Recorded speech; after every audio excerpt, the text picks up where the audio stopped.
La démolition en cours concerne l'espace dédié à l'aéroport international Modibo Keïta du Mali. Cet espace qu'on est en train de dégager de toutes les constructions illicitement réalisées là-dedans.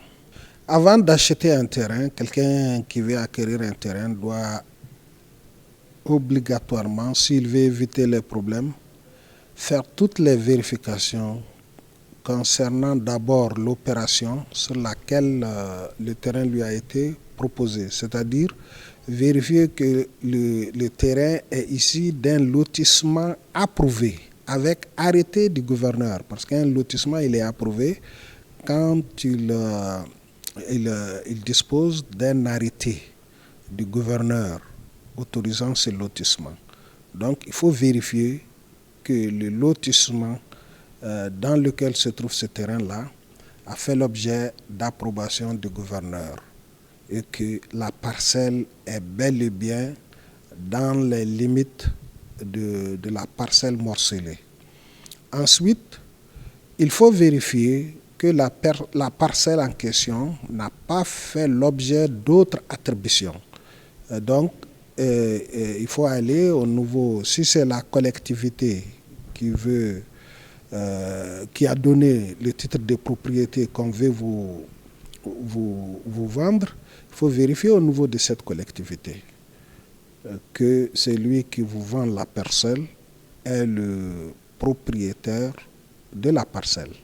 Ensuite, si c'est un titre foncier, il faut vérifier au niveau des domaines si le titre n'a pas fait l'objet d'une vente ou d'une cession à quelqu'un d'autre qui n'est pas celui qui vous vend la parcelle. Il y a de sérieux problèmes dans les attributions des parcelles.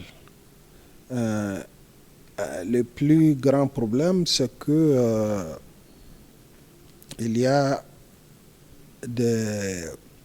des autorités souvent qui ne sont pas habilitées, qui ont un défaut de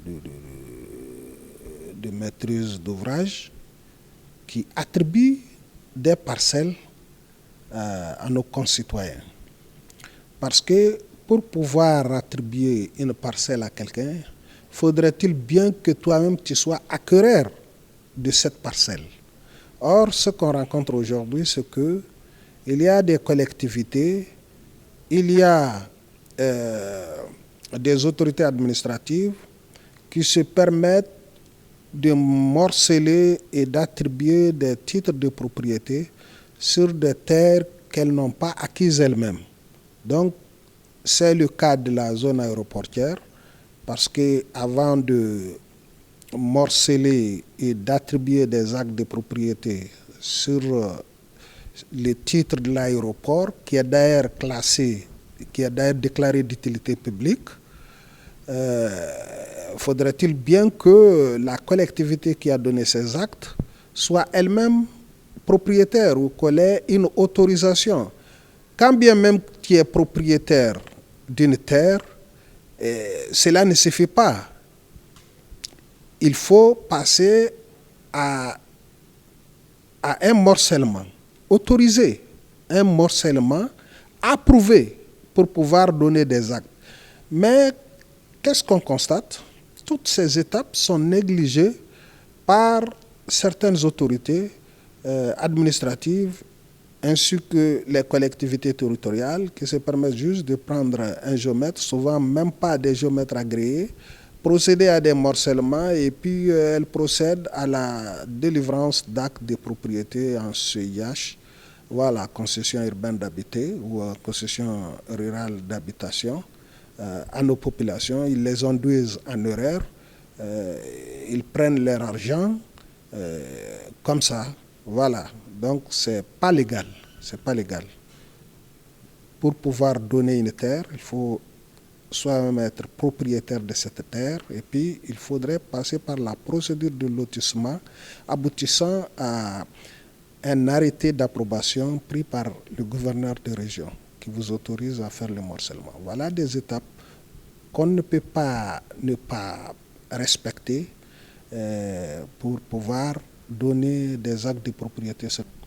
Oui, je demande à la population malienne entière, ce n'est pas à Bamako seulement, les problèmes fonciers existent dans toutes les régions au Mali, d'être très vigilante.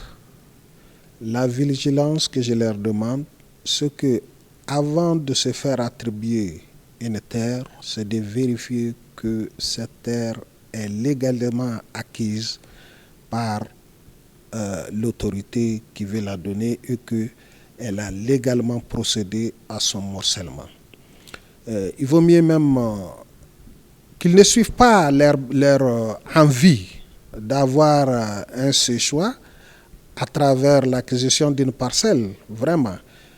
Parce que lorsqu'on t'attribue un terrain qui après te soumet à des problèmes qui vont prendre tout ton temps, qui vont gaspiller les maigres moyens que tu disposes, ça ne sert à rien. Il vaut mieux même refuser lorsque tu n'as pas la garantie que tout est en ordre. Il vaut mieux même refuser que d'acquérir une telle terre.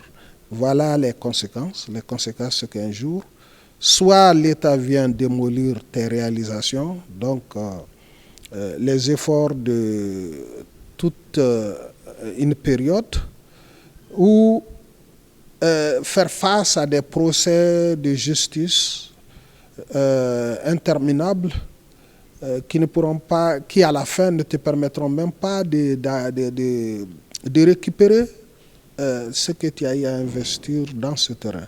Donc vraiment, j'invite la population à être très vigilante et à n'accepter que des documents légaux, ici d'opérations légales, ou des ventes après vérification au niveau des différents services techniques.